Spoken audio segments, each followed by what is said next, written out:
আসসালামু আলাইকুম। মন্ডলস কুকিং এ আবারও এসেছি আপনাদের সঙ্গে একটা নতুন ধরনের রেসিপি নিয়ে। আজকের রেসিপি অসাধারণ টেস্টি খাসির মাংসের টিকিয়া কাবাব।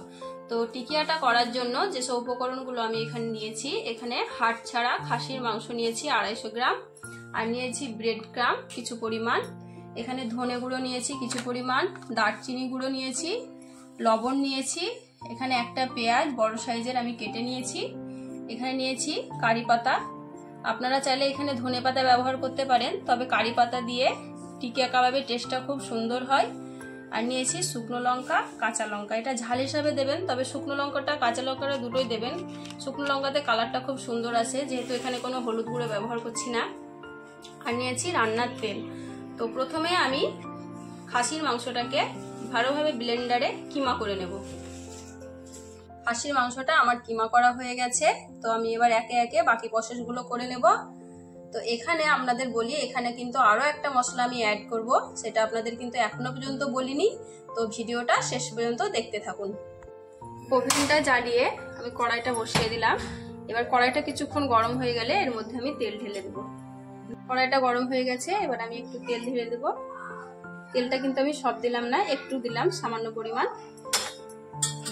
এর মধ্যে এবার আমি যে কেটে রাখা পেঁয়াজটা রেখেছিলাম সেটা দিয়ে দেব, আর যে কাঁচা লঙ্কাটা রেখেছিলাম সেটা দিয়ে দেব, শুকনো লঙ্কাটা সেটাও দিয়ে দিলাম। এবার এটা একটু হালকাভাবে ভেজে নেব।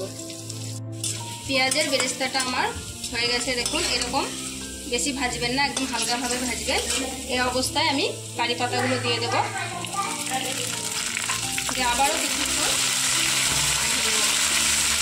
বেরেস্তাটা হয়ে গেছে, তো আমি এবার ওভেনটা বন্ধ করে কড়াইটা নামিয়ে কিছুক্ষণের জন্য ঠান্ডা করে নেব। তো বেরেস্তাটা আমার ঠান্ডা হয়ে গেছে, এবার এটা আমি হাত দিয়ে ভালোভাবে একটু মাখিয়ে নেব। বেরেস্তাটা আমার মাখা হয়ে গেছে, এই দেখুন এরকম ভাবে হাতে সবকিছু ভেঙে দিতে হবে। আমি লঙ্কা, পেঁয়াজ সবকিছু কিন্তু হাতের মধ্যেই ভেঙে মাখিয়ে দিয়েছি। এবার আমি কিমা করে রাখা খাসির মাংসটা এর মধ্যে অ্যাড করে দেবো এবং একে একে বাকি মশলাগুলো সব দিয়ে দেবো। তো আমি ব্রেড ক্রাম্বটা দিয়ে দিলাম,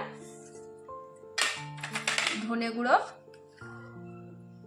2 চা চামচ দিলাম, দারচিনি গুঁড়ো 1 চামচ দিলাম, আদা রসুন বাটা এটাও 2 চামচ দিলাম, লবণ এটা স্বাদ মতো দিতে হবে। এবার আমি সবকিছু মাখিয়ে নেব ভালো করে। আমার সবকিছু ভালোভাবে মেখে নেওয়া হয়ে গেছে। তো এখানে আমি কোন মশলাটা অ্যাড করলাম আপনারা দেখে ঠিকই বুঝতে পেরেছেন। হ্যাঁ, এখানে আমি আদা রসুন বাটা ব্যবহার করেছি। টিকিয়াটা করার জন্য অবশ্যই আপনারা আদা রসুন বাটা ব্যবহার করবেন, এতে টিকিয়া কাবাবের স্বাদ আরো দ্বিগুণ বেড়ে যায়। এই কড়াইয়ে যে তেলটা দেখতে পাচ্ছেন আমি বেরেস্তাটা করে তুলে নিয়েছি, আর বাকি যে তেলটুকু আছে এই তেলটুকু দিয়েই আমি কিন্তু সমস্ত টিকিয়া কাবাবগুলো ভেজে নেব। তো আমি প্রথমে শেপগুলো করে নেব।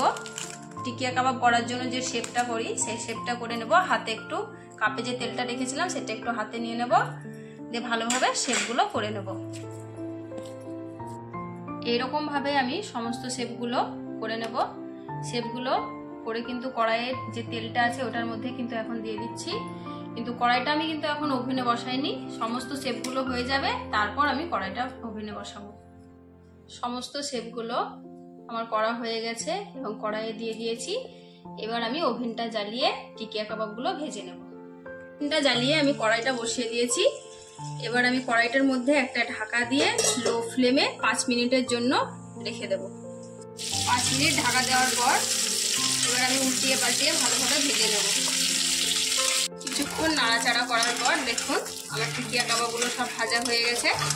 এই দেখুন কত সুন্দর লাল লাল হয়ে ভাজা হয়েছে।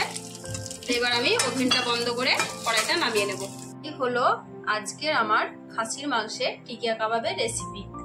আপনারা এরকম ভাবে খাসির মাংস দিয়ে টিকিয়া কাবাব বানিয়ে বাড়ির সবাইকে খাওয়াতে পারবেন।